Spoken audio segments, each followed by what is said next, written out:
The first miracle. The first miracle. The Catholic miracle is what's oftentimes referred to in popular Christian communities, because of all of the Christian communities, we're the ones who actually drink the wine. So the Catholic miracle, the first miracle, this is the way in John's gospel that Jesus is being introduced into the ministerial world. This is where he's coming out of the chute and saying, I'm getting started. And he begins his ministry of transforming the world.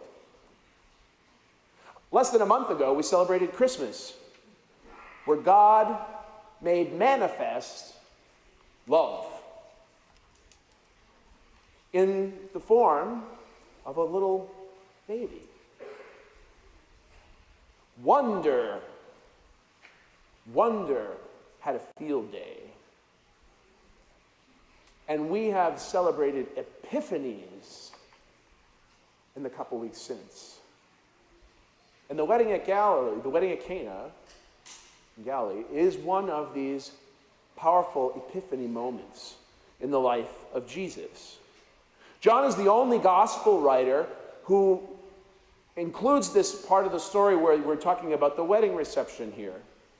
There's something about this story that that really resonated for him and the community that he was writing to.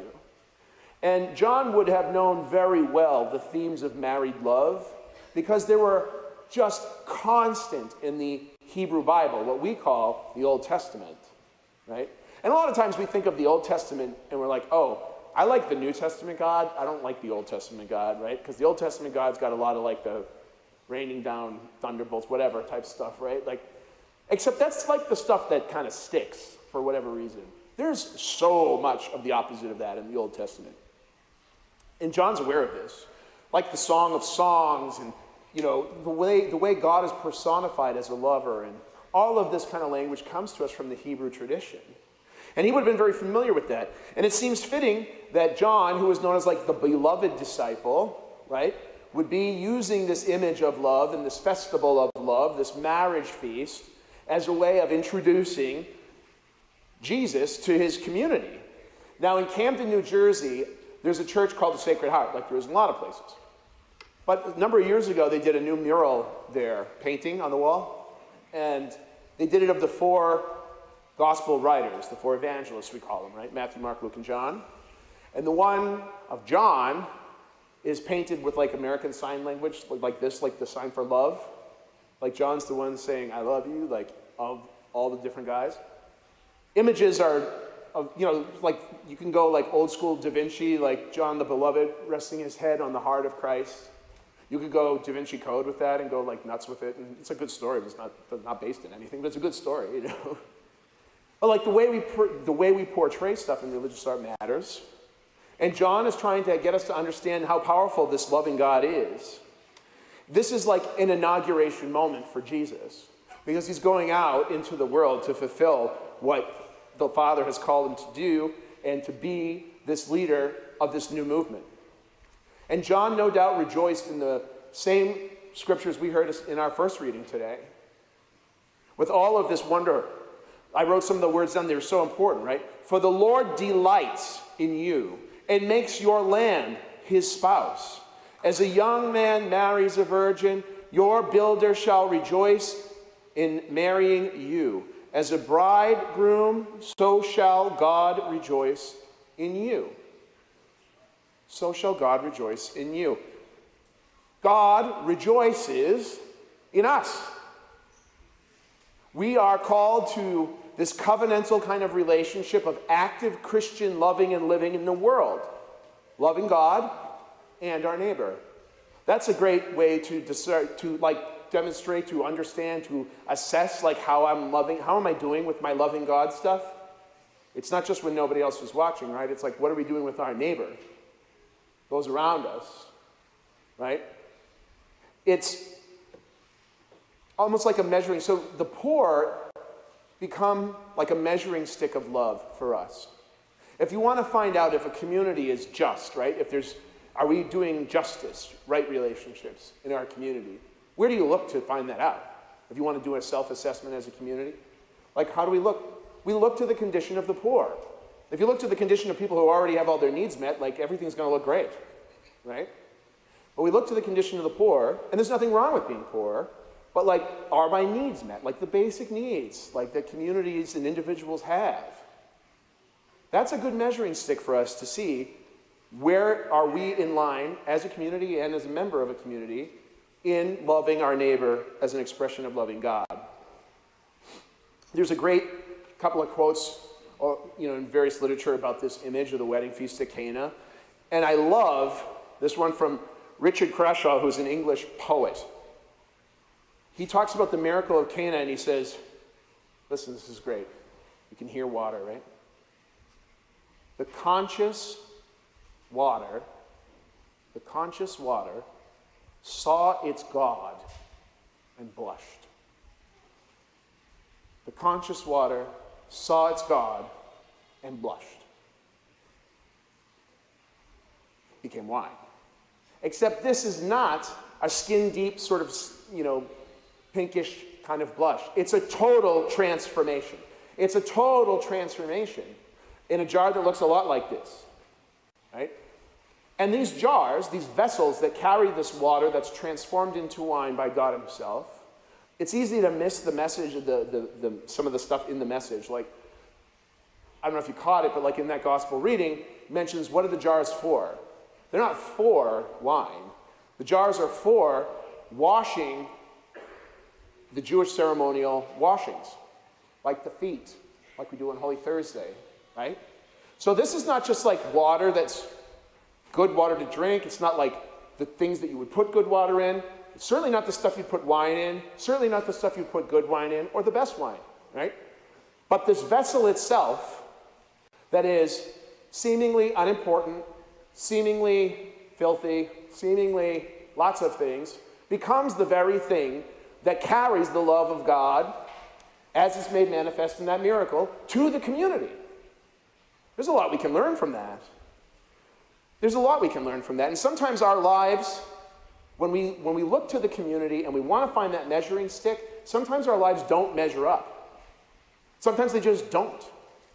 Sometimes our presence in the world as Christians is kind of like water at a wedding. Like nobody goes to the wedding for water, right? Nobody comes into this life to just have it. Christ tells us, I came so that you might have life and have it to the fullest. So that means you should celebrate life and find the presence of God in things like communities of people, bread and wine. Who would guess such things, right? I think God invented the idea of need as sort of like a divine dynamic. It's in this scene from the scriptures that they run out of wine at this party. When you have a wedding, when they're talking about this wedding, this thing goes on for days. This is like a party. Anybody ever go to a baptism in Puerto Rico? I did one time. It was like days. Some communities just know how to celebrate well, right? So these people who are having this party know what's up. They know who's going to be there. This is what people do. So they run out of wine. That is wildly embarrassing in that culture, in that community. It would be for us too, but like wildly embarrassing to them. It's sort of like a failure in hospitality. And so that's why it becomes an issue, right? And it's the Blessed Mother who notices the embarrassment of this issue. And she's the one that goes to Jesus. When I was a novice, which is like your kind of like boot camp year of religious life, and we were outside of Pittsburgh, and there was a sister community that had a huge mother house convent right by us, the Sisters of Divine Providence. And they had a beautiful, huge church chapel thing in their mother house. And they had just redone it. And they had up on one of the side like altar areas, a statue of that scene of the Blessed Mother pointing at Jesus, saying, do what he tells you.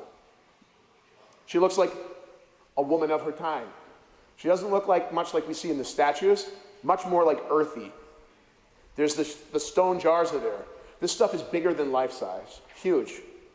And her hand that is extended, do what he tells you, is made out of like an exact replica of that scene, the hands from the scene in the Sistine Chapel where God touches humanity, like this.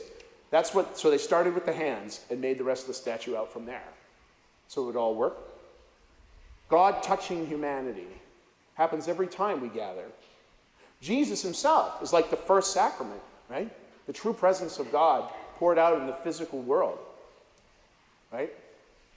That God touches humanity, and in that gives us an instruction, tells us what to do. There's another good quote from the wedding feast, right? This one from John Greenleaf Whittier. It seems like you got to go to the other side of the pond to get these people who write this stuff, but they're out there. Sweet has life's vintage, wine, right? Sweet has life's vintage, been through all your pleasant past. Still at Cana's wedding feast, the best wine is saved for last. I remember learning this lesson like when I went to college. You like have no money, right? So like if you're going to get any good beer, you're going to drink that first, right? And then who cares, right? Like after that. So this was like a huge thing for anybody, right? It was a very big deal then, that this transformation comes about, and not only is it wine, it's the best wine. So the best wine comes to us not in the skins that they brought out earlier, and not new ones, but in a big filthy jar that you have to scoop out of it, and everybody in that place knows, if I just washed my feet in here, would you even want to like touch this water? Right? Like, you just wouldn't, right? They didn't either. Like huge vessels that imply you're not good enough yet. We got to clean you up before you're good enough to be in this space. The opposite of our opening hymn, right? So what can we learn from this? So many things, right? The wonderful thing, well, I told them this morning, I told them a quick story. So several years ago, when I was teaching at St. Bonaventure University in Western New York, I would take, like once a year, we'd have our big solemn vows, like when you make your final vows, like the wedding day type thing in friar life.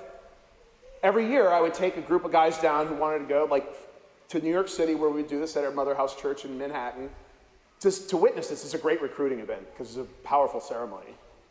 But on our way back, I was in my habit, we were in a few cars kind of caravanning back to Western New York, and we stopped for gas. And because I think it was because I was in my habit, I was approached by a couple and asked for money. And I didn't have money to give them, but I did have a credit card.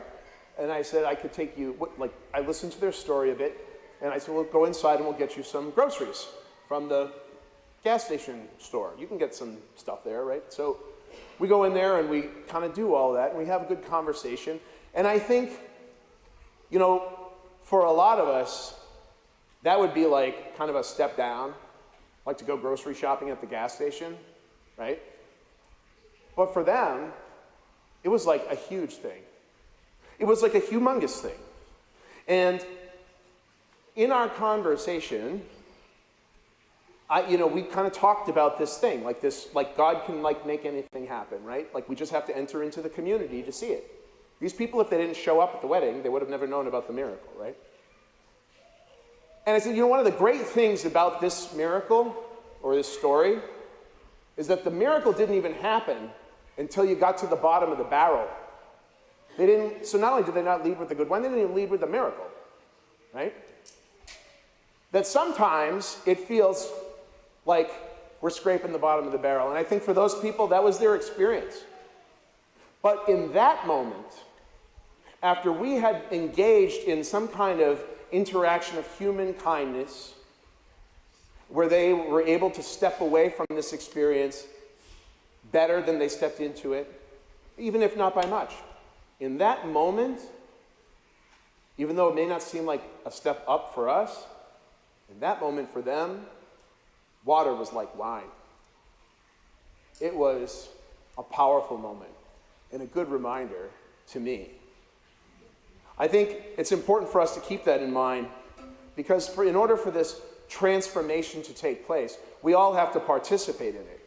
And there's always going to be this sort of cry from the bottom of the barrel, from the empty cupboard, from the bottom of our hearts, right? A cry for transformation. We, for the most part, fill those jars all the time, whether we realize it or not. What we're being invited to do, though, today is to take our vessel that we've got, as run down as it might be, and to fill up with the Spirit as we enter into a meal together of divine grace, so that we can share that with the world like a good party. That we will do our part for the maker of miracles and let him work through us. Let those rocks be broken into and let water that's unpolluted come out, right? Let the earth be transformed that wheat and fruit and vegetables might grow forth from it and feed the hungry, right? Let our lives that become drab and monotonous sometimes, just concerned about our own interests, our own needs, our own worries, our own stress. Let us, in those moments, be transformed into people of gladness and generosity and gratitude. Because remember, gratitude is the English translation of the Greek word Eucharist. This is something we come and do. This is not just something we come and get. And so we give thanks to God, Eucharistia, one word, as we gather to celebrate his presence among us. That what we are made up of is pretty good. Nothing wrong with water, right? Even if our vessels are messy. There's nothing wrong with water. Water's good stuff. But what we can be transformed into by allowing Christ to work his Spirit within our vessels, the best is still yet to come.